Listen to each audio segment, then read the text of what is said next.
That's right, folks. It's Acid Roots Wired, and I've got another episode of Rise to Honor, so I'm going to keep plowing through this game. I mean, eventually, at some stage, I might beat this game. I also picked up Guitar Hero, so there will probably be some videos of that coming, but yeah, I mean, this is basically just like a depot kind of spot at this point. You know, it's kind of like going to a gas station. I mean, you're not really there to pick up, like, toilet paper and a bunch of supplies for your house and stuff. Is more for kind of on the road stuff. So at this point, considering that this is only like my third video on this channel, that's about all this really is. You just tune in for a little bit and kind of see some quick stuff to kind of mess with, but eventually there could be more games, but I'm probably not going to have like 50 or 60 of these. This is going to be PS2 games and Xbox games and stuff like that I find interesting, but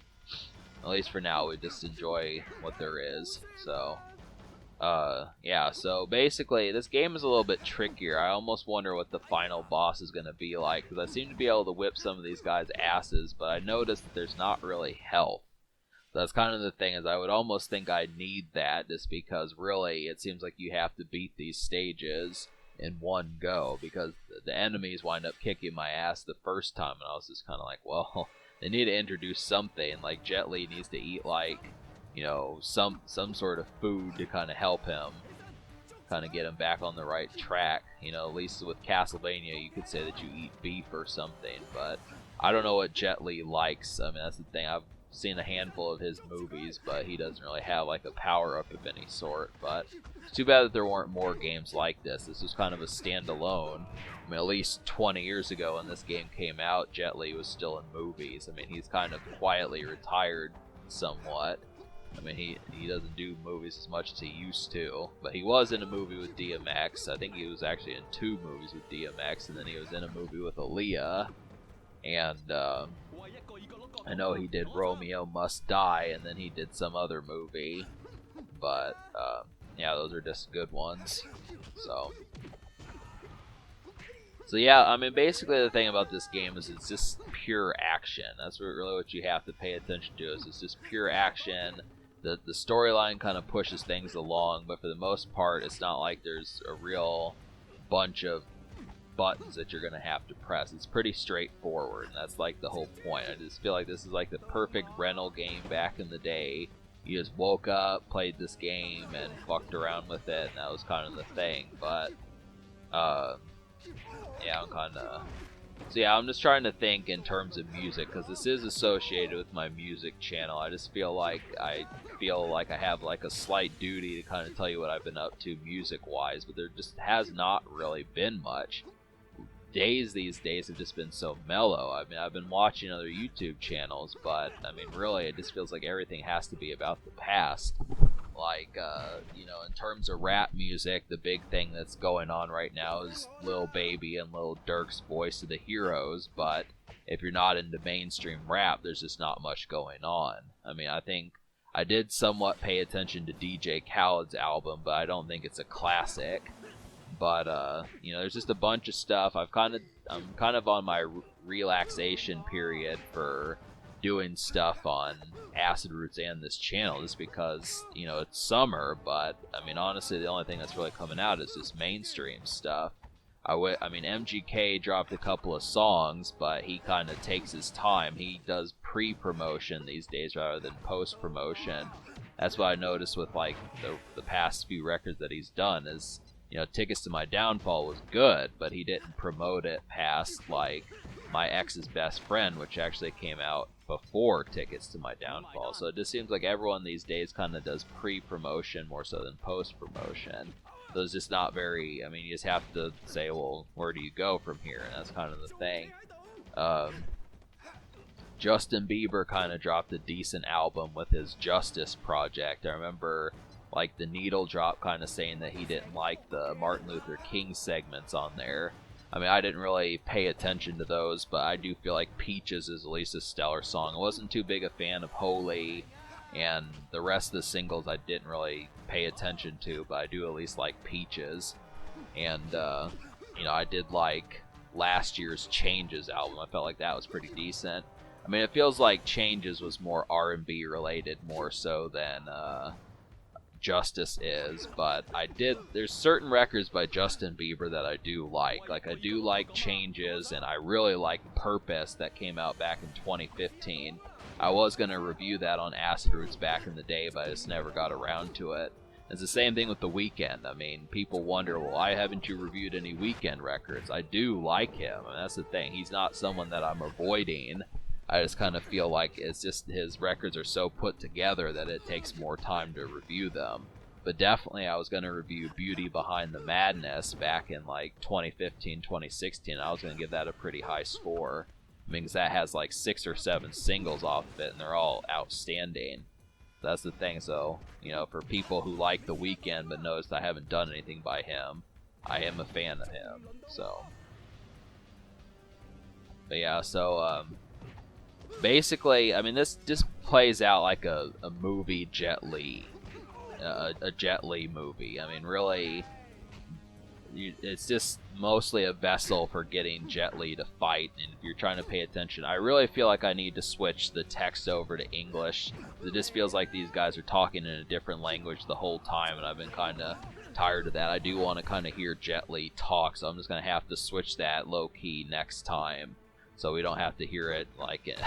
It just feels like I'm playing like a dubbed version of this game right now, which, you know, I think we need to convert to English.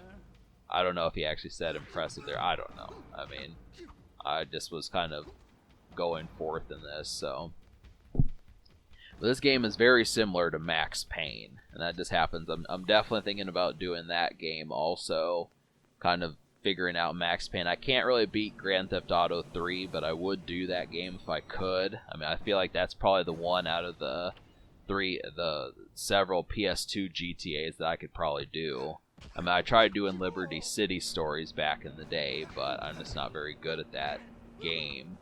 So, but maybe I'll try GTA 3 just to see how far I could get, just for old time's sake, and actually not use cheats, of course. I mean, when I was growing up, I mean, most people use cheats to beat the game, but it just feels there's a sense of accomplishment from being able to do those. It just feels rather good as far as having that sort of stuff taken care of. But I don't know. I mean, really, I can't really think of too many games to do beyond like PS2 games, because I don't really have an Xbox 360 at this house, and I don't feel like moving my Xbox One into my bedroom to be able to record the stuff. So, I mean, that's why I'm not going to do like Halo and Halo 3, and plus my original Xbox is broken, so I wouldn't be able to do those.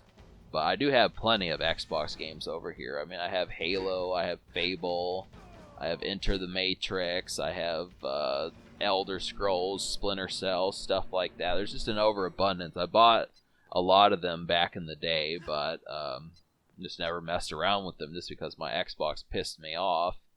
And so I just don't know what to do. I basically am going to have to buy another Xbox. I just would kind of have to say hell from there. But so I also have this Bizarre CD over here, Last American Rockstar. So I'm actually starting to realize that I like Bizarre more than I've let on, just because he had some real slick things that he's done across the past several years. I just wish I could still get a hold of his 2012 mixtape, which is like, hang on, it's kind of difficult to hear just because the lawnmower guy's at our house. So, yeah, it's like Attack of the Weirdos or something. I mean, there's like Bizarre has 2 albums. One is like one that came out in 98 that's like Attack of the Weirdos, and then there's like Return of the Weirdos or something like that came out, and that's the one I want to review because it has a song called Justin Bieber on there. So,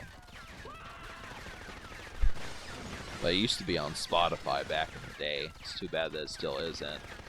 I don't know. I mean, I guess really you can only buy that album digitally, so I'll find a way to review it, though, something like that. I think the next thing, you know, for folks who are kind of curious, I'm getting ready to review an Ice Cube album, and then after that I'm thinking about reviewing Halsey, because I do like her.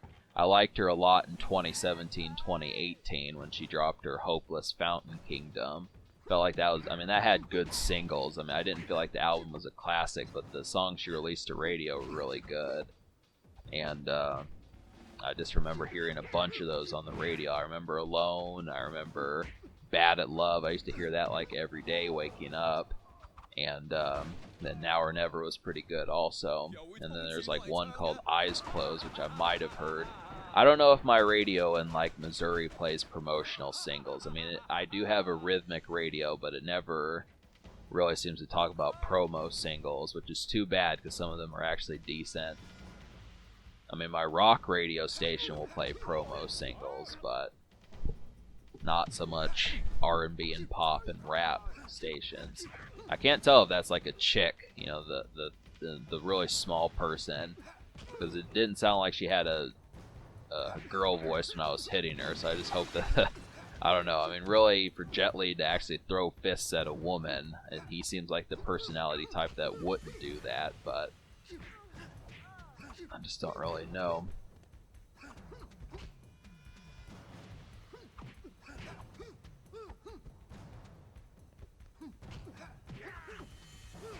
So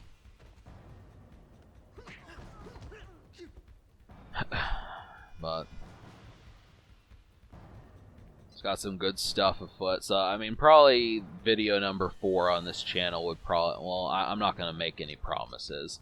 I was gonna say that I might do like Guitar Hero next, but it just depends. I might do Rise to Honor Part 3. I mean, the problem with this game is that this is tough right from the get-go. I mean, you can really get game over Stage 1, Stage 2, and really the way that this game is there's not necessarily like stages. I mean, once you see that dragon sign right there, that basically means that you're in the next area, and you just have to kind of say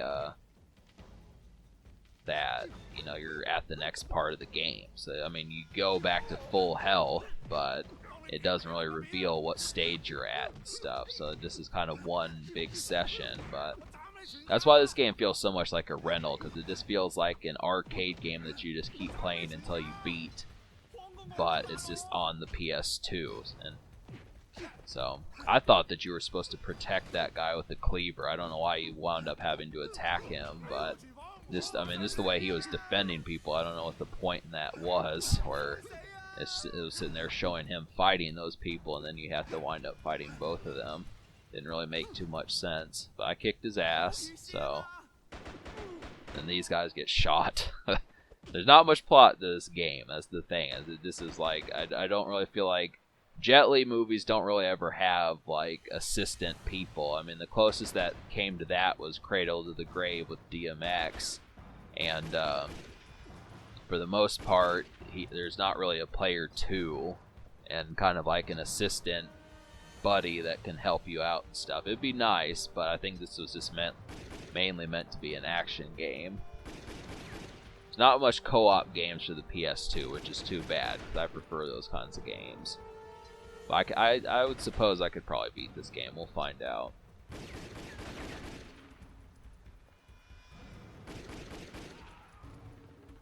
So, just an overabundance of stuff going on. It's really not that hot out. I mean, my computer says that it's 89 degrees out right now, but luckily the air conditioning's on. And,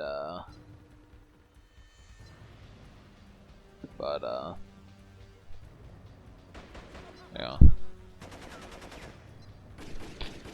Just trying to think of who's been doing concerts. I mean, I do kind of pay attention to Instagram and stuff. About the only real person that's came near this area from me, and by Missouri where I live, has just been Afro Man. There's just not been a lot going on. I mean, there's starting to be concerts opening up past the COVID stuff, but it just is kind of, I mean, really it's just so mellow and off to the side. So, kind of losing sight of what I'm trying to say. I'm just kind of talking. But yeah, you're supposed to shoot the barrel. That's what they're trying to get you to do. I like those explosive barrels.